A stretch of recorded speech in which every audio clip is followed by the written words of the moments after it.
Okay,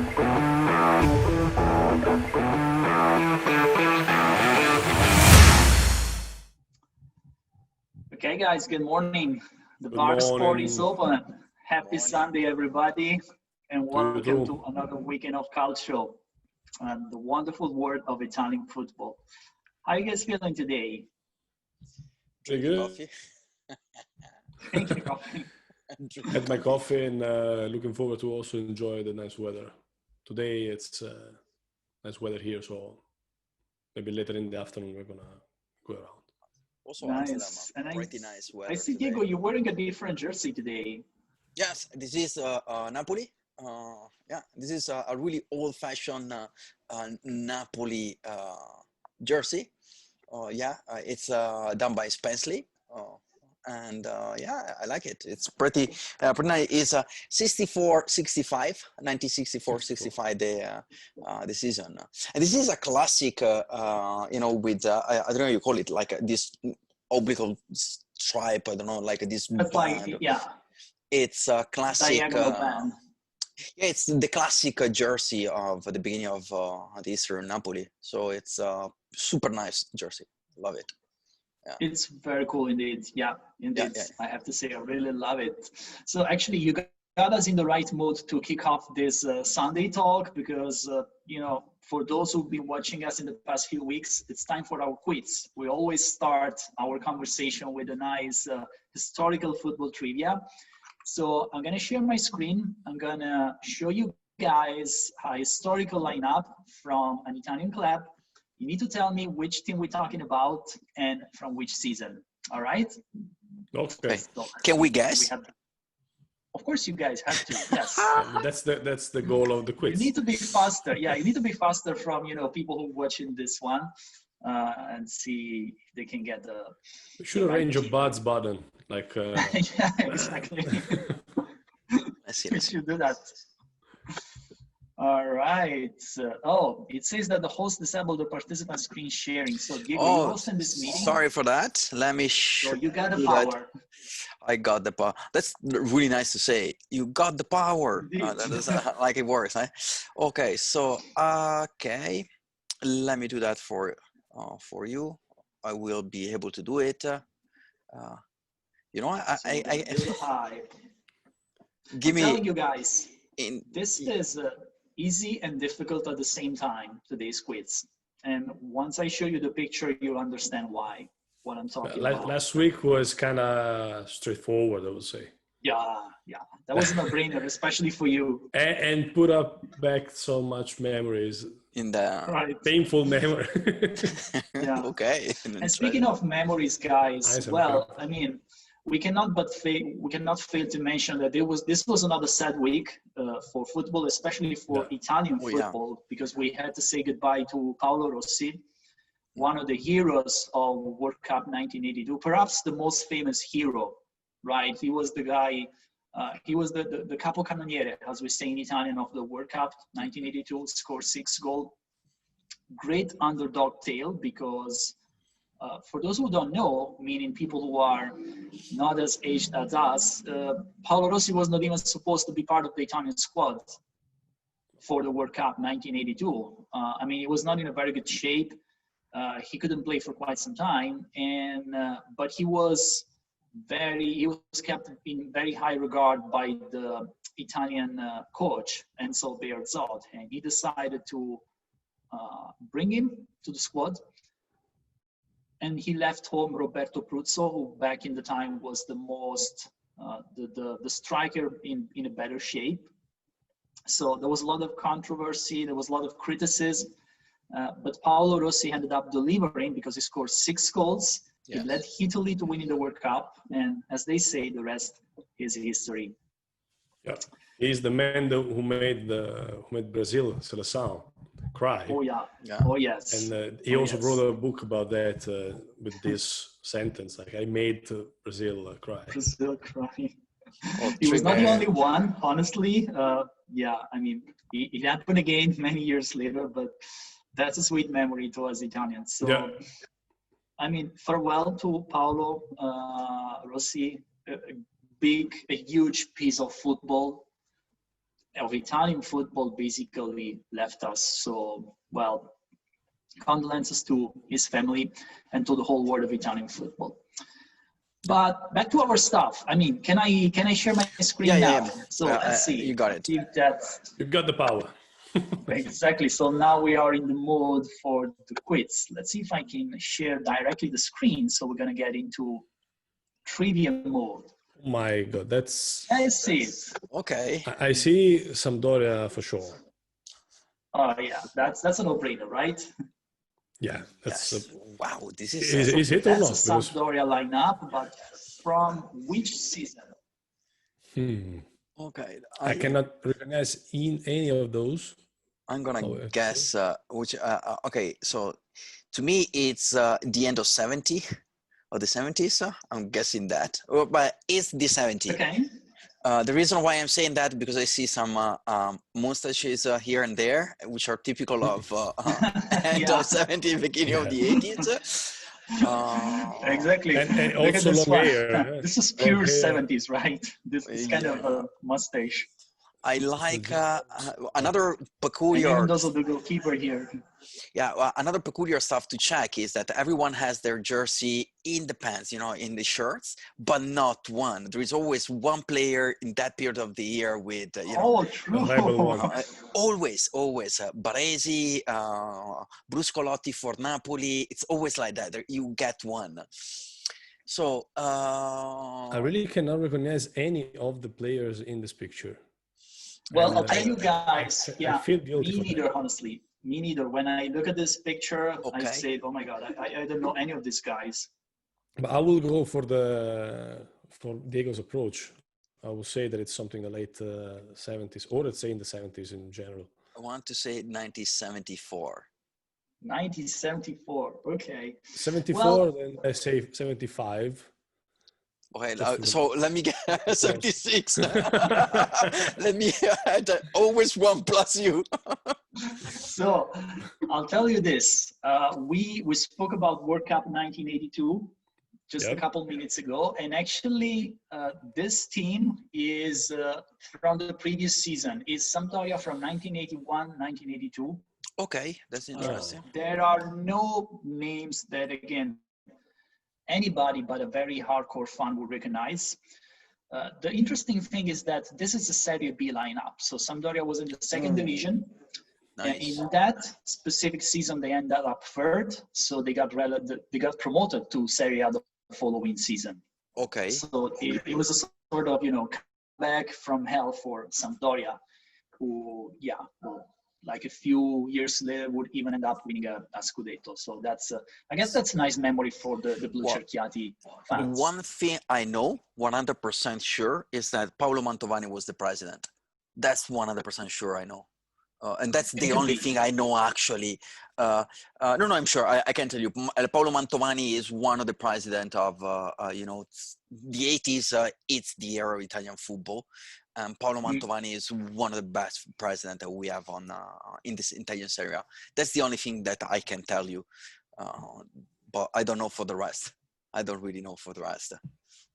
Cool. Actually, Sampdoria, Diego, they play against Napoli today. So how do you feel about this afternoon's game? So we're going to get more into this weekend's football mood. Let me tell you one name, which is Quagliarella. And that guy, which I love him, I really like him as an Italian football player, as a Napoli football player. Dude, he always scores incredible goals against us. So I already know he's going to do his job, that he plays with Udinese, that he plays with Juventus, he plays with Sampdoria.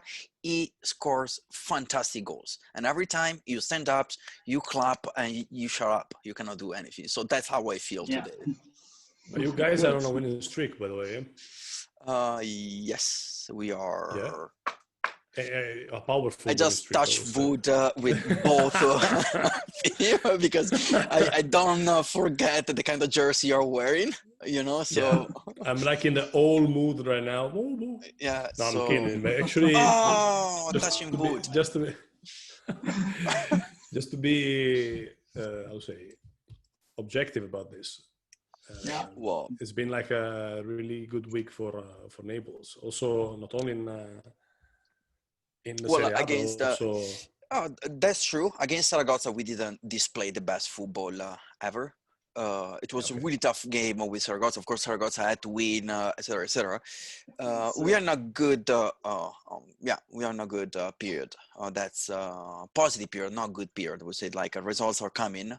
But let's say this is Sampdoria. Then after Sampdoria, Napoli has Inter, Lazio, and Torino, and probably, since we will also talk about Torino later, Torino, when we'll face Napoli, will finally get back to reality. Yeah. That's the classic, right?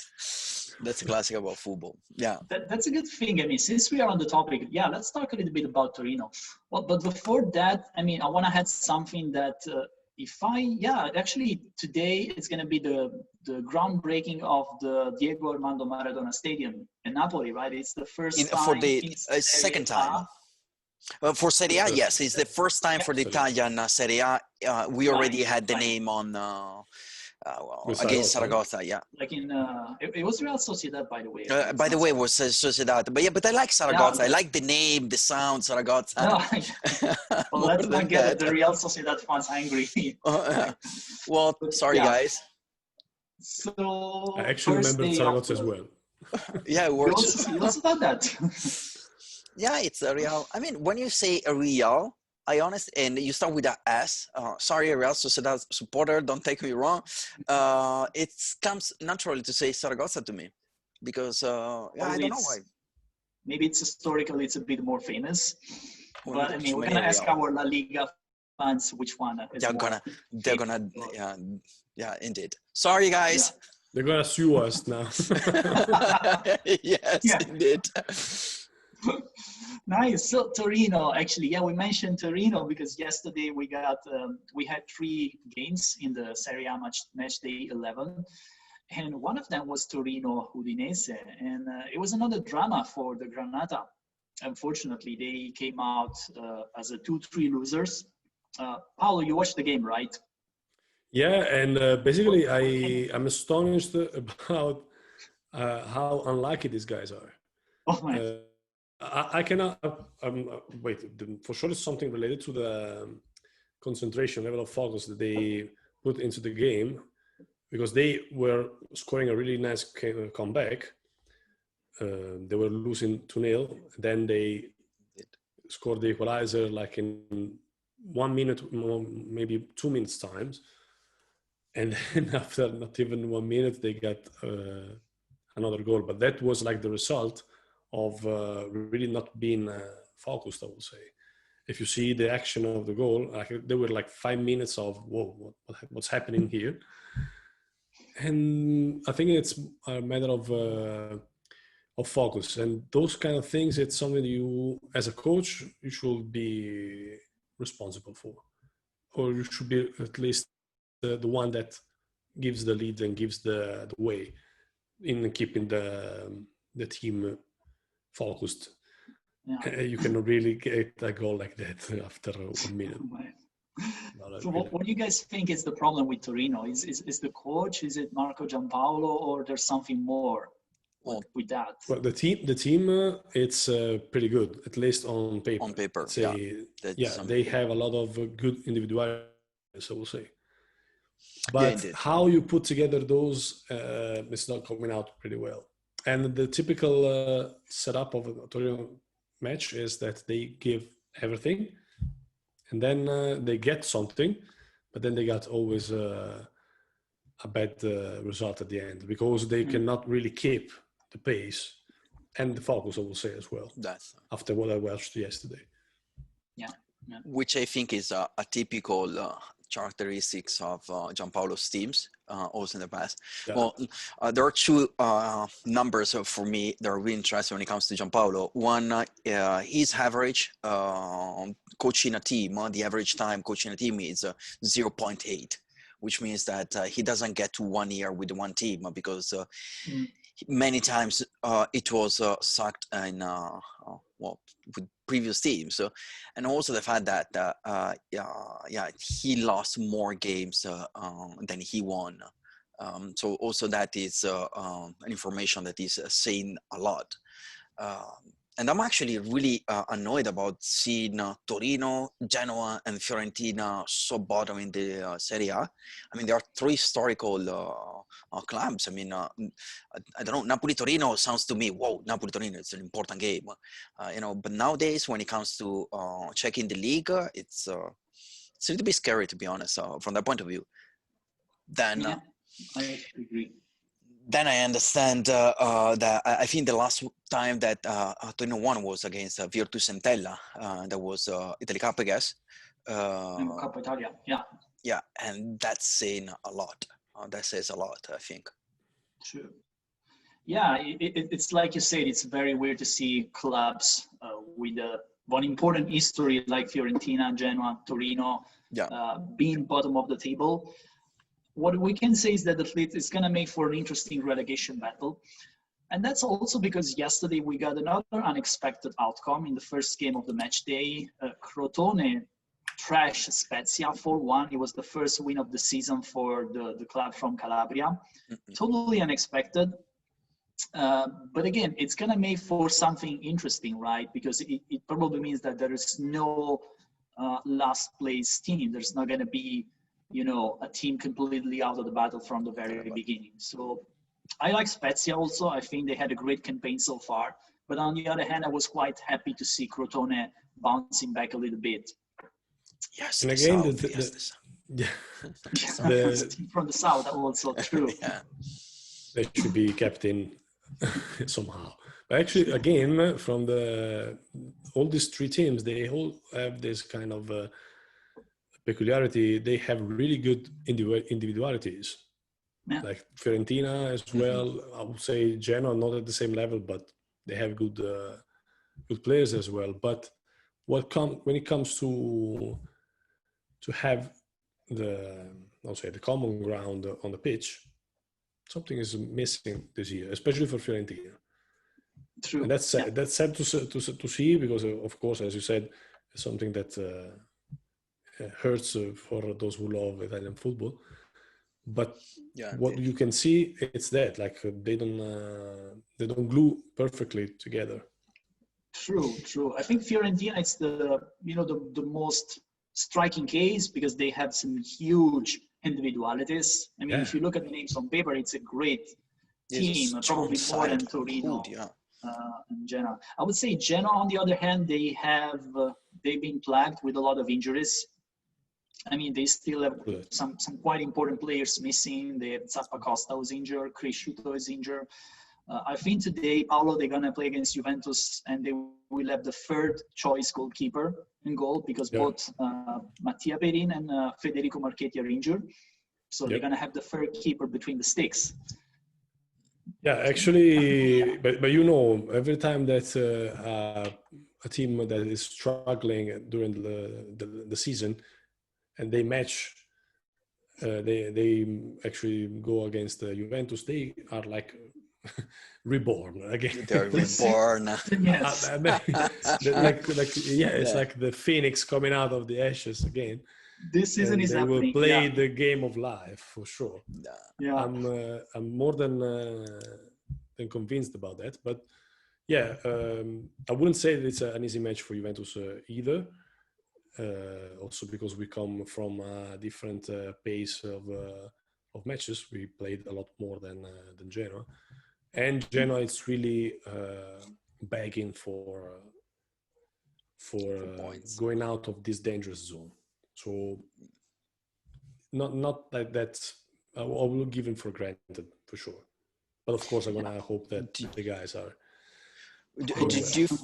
Paolo, do you think for Juventus? Do you think for Juventus,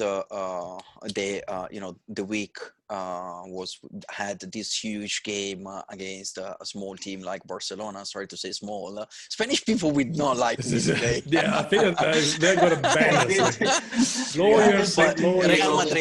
Madrid fans, they will like me. Yeah, to play a really good game like that, you need to prepare it for sure, and then you need to perform. And to perform always like that is something that cannot be for sure given out. But if there will be for sure some turnover, I hope. And looking at the teams that should be, and the team that should be on the pitch, there should be some turnover. But again, the pace is set. But if you see how we played against Barcelona, I'm not expecting as much as what they against Genoa, just for a physiological. For the physiological things, because like when it comes to Napoli, I'm sure that the match against Sociedad will impact a lot on the mental, physical focus of the team. Generally, also because we play on Thursday, we are facing Sampdoria. Sampdoria is a strong side. It's not, it's always a Sampdoria. So when it comes to that, I'm sure Napoli will have, hopefully not, but they will have to be careful with Sampdoria. I'm curious to see Juventus on that side, because against Barcelona, you guys play fantastic. But even though, let me say that there is this huge, wonderful penalty kicks, which I had no idea where it comes from. The first one, I'm sorry to say that. Come on. Oh, the first one to me was not a penalty, but then besides that, VAR confirmed that, so there were 3 ices. No, actually, 4. A couple of ices. Indeed, there's also the 4th one. Yeah, so it's 8 ices on that. Yeah, but you know that I need to put some pepper on this. Yeah, no. We are switching. We are shifting. We're digressing a bit. We are shifting our power from Serie A to the Champions League, because we need for that. So now we are trying to make some thievery there. No, apart from that, actually, mood-wise, for sure, I completely agree with you. Mood-wise, right? Super charged, super boost. But again, in terms of more like a physical thing, no? I don't think that you can really perform at the same level. Again, it's not the same level of opponent, but who knows? Let's see. I'm not giving it for granted. For sure, see some good result for Juventus, but I'm not giving it for granted. Okay, nice. Got it. Yeah. And guys, speaking of mood and morale, I am very curious to see how Inter are going to perform. And actually, in a few minutes from now, they're going to play at Cagliari in the first game of this Sunday. Inter have nothing to lose now, right? They got kicked out from the Champions League. So now all their efforts, all their focus needs to be on the domestic league. So I'm really curious to see whether they'll be able to bounce back and how they will perform in the coming months. They really have no other choice. They've been kicked out also from Europa League, if I remember correctly. Yeah, they are outside of Europa League either. Yeah. So they don't have anything. They just need to focus on the league, on the Serie A. Yeah. As I say, no excuses for Conte. I think it's really his last chance, because Inter fans and supporters, they were expecting much, much more from this season so far. So let's see. I mean, we're going to have the answers really in a few minutes, because if Inter doesn't come out with a good result today, well, things are going to get Do you think that the Conte's position is going to be in danger, even if today is not going to... No, I mean, I don't think so. Not now, unless he decided to resign himself, like he's already did a couple times in the past. But no, I don't think Inter can afford to, to have another coach, because let's not forget, I mean, Conte has quite a significant salary. Yeah. Inter also still have Luciano Spalletti on the books, because he never managed to, they never managed to come to an agreement to part ways. So I think they cannot afford having a third coach. Yeah. And that's why they're going to keep going with Conte so far. Unless Conte decides himself to part ways with the club and they come to like a mutual agreed separation. But interesting times for my cousins, let's say my crosstown cousins. Bad cousins.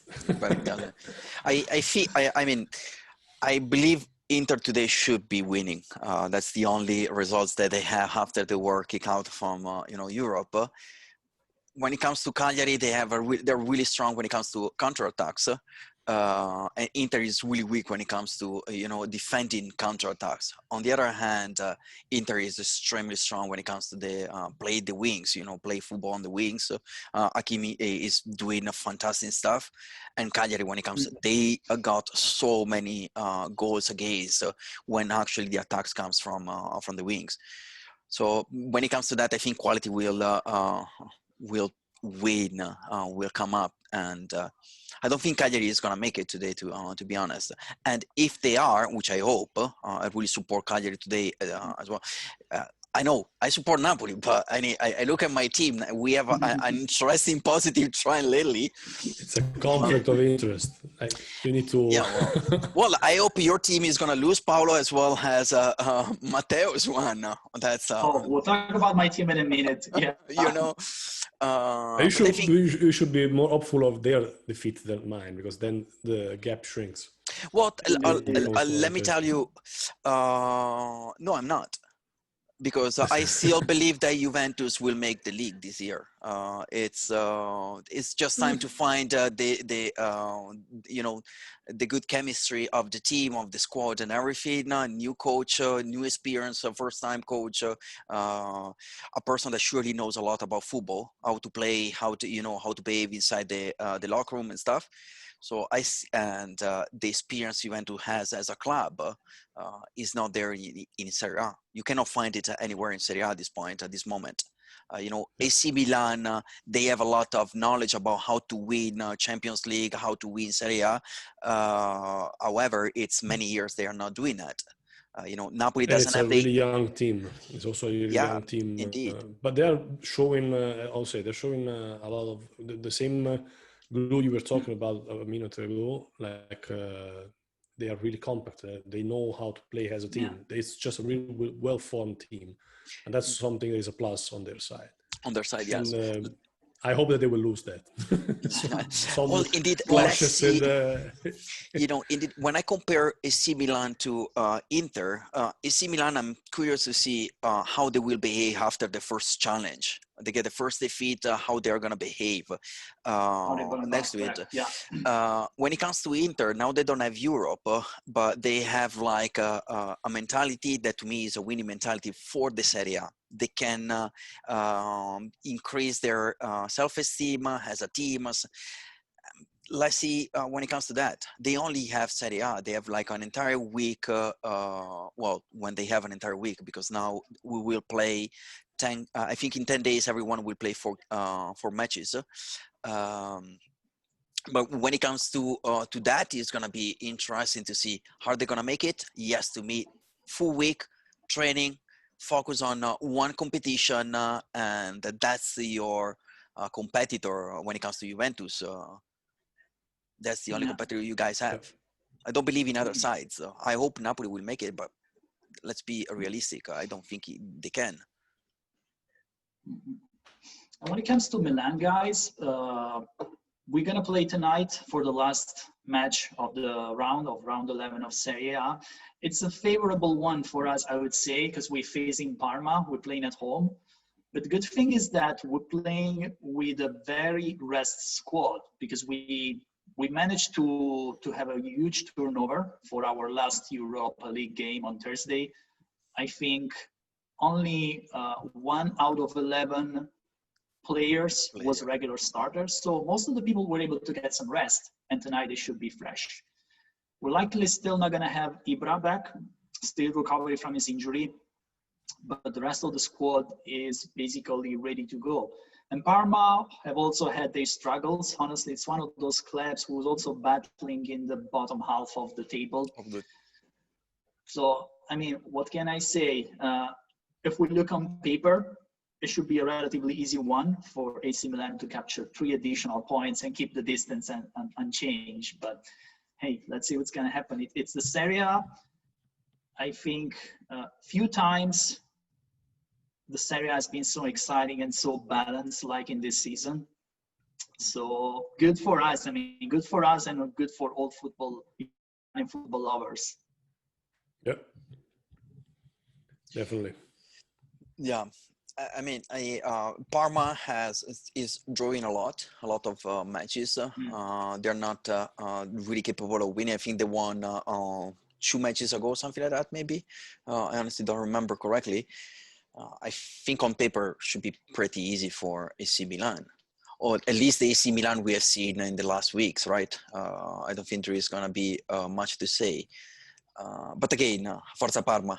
Oh, that's 100% sure. Yeah, pretty, objective. I don't support other teams. I support against my competitors, basically. That's how it goes. That's football, guys. Come on, that's Calcio. That's the culture of Calcio. With a smile, always right. With a smile, Paolo. Always with a smile. Always. Absolutely. It's always healthy competition, right? Yeah, that's but for anyway, sure. Guys. So as I said, Cagliari Inter is going to kick off in a few minutes. So let's leave our fellow Calcio fans ready to enjoy the football Sunday. We're going to get back next week doing a preview of the upcoming Serie A games. But for you guys, if you want to be more in touch with the cult of Calcio and what we do, just make sure you subscribe to our YouTube channel. Perhaps you can also click like and share a little bit this conversation. Spread the love. Spread the love and give us some feedback if there's something different that you want to hear from us. If you want to make some critics, we're also totally open for that. Otherwise, we're going to be in touch pretty soon. So I wish you a very nice Sunday to everybody, and we'll be in touch. Thank you, Matteo. Guys. Take care, guys. See you guys. Have a great day. Bye. Ciao.